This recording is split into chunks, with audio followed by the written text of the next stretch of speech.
সুন্দরভাবেই করেছে, দুঃখিত আমি সে সময়টা পাচ্ছি না। যাই হোক, আমি দু একটা কথায় আমার বক্তব্যটা শেষ করব।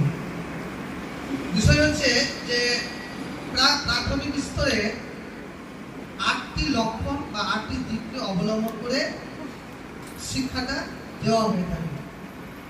তবে অতগুলোতে আমি যাব না। প্রথমেই বলি যে একটা ক্লাসের ক্ষেত্রে একজন শিক্ষক মহাশয় প্রবেশ করার পর তার প্রথম যে দায়িত্বটা থাকে যে ক্লাসটা মেনটেন করা, ঠিক আছে।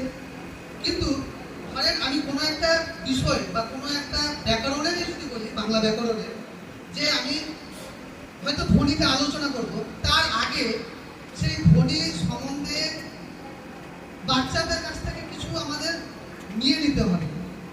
রাস্তাতে আসার সময় তোমরা কি কি অনুভব করলে, রাস্তায় কি কি আওয়াজ পেলে, সেই আওয়াজগুলো কি সত্যি কি আমরা ধ্বনি বলতে পারি? আবার হয়তো বাড়ি পৌঁছলে মার সাথে মা চিৎকার করে হয়তো ডাকলো, বা তুমি হয়তো মাকে ডাকলে, সেক্ষেত্রে তুমি যে আওয়াজটা করলে সেটা মার কাছে পৌঁছলো এবং মা সেই পরিপ্রেক্ষিতে একটা উত্তর প্রকাশ করবে। তো ধ্বনিটা হচ্ছে সেটাই।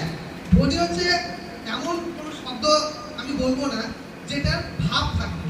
ধ্বনি হচ্ছে সেটাই যেখানে একটা নির্দিষ্ট একটা ভাব থাকবে, অর্থাৎ আমি যাকে উদ্দেশ্য করে বলছি তার কাছে সেই ভাবটা যাবে এবং তার পরিপ্রেক্ষিতে তিনি একটা উত্তর দেবেন।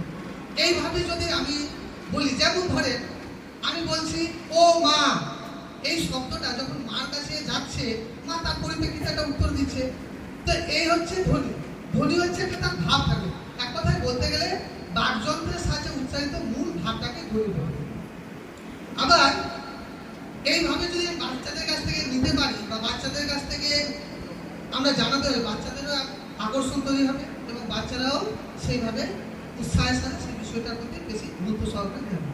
ঠিক একই রকম বাংলা কোনো কবিতা বা কোনো গল্পের বিষয় উপস্থাপন করার আগে যদি তার ভাবটা বা সেই পরিপ্রেক্ষিতে কোনো একটা বিষয় যদি বাচ্চার কাছে উপস্থাপন করি, তাহলে সেটা তার মনোভূত হবে এবং বেশ আকর্ষণের সাথে শিক্ষক মহাশয়ের কথাও শুনবে এবং তার কাছ থেকে পুরো ভাবটাও নেওয়ার চেষ্টা করবে। ধরেন এই যে ঈদুজ্জোহা উপলক্ষে যে ছুটি ছিল, এই ছুটির যেই দিন ঈদুজ্জোহা তার আগে পর্যন্ত বেশ বৃষ্টি আমরা দেখেছি, সারাদিন যা দিন হয়েছে রাতে বৃষ্টি নেমেছে, কিন্তু ঈদুজ্জোহার পর থেকে একই রকম আমরা গরম অনুভব করছি। তো এই গরমে হয়তো আনন্দটা খুব হয়েছে, কিন্তু একটা জিনিসে আমাদের কষ্ট লেগেছে, সেটা হচ্ছে এই গরমটা সহ্য করা যায়।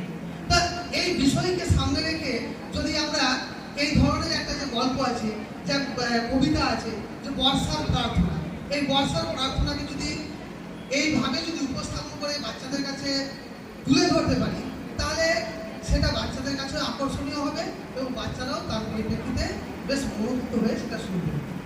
তো এটুকুই বলি, আর কিছু বলছি।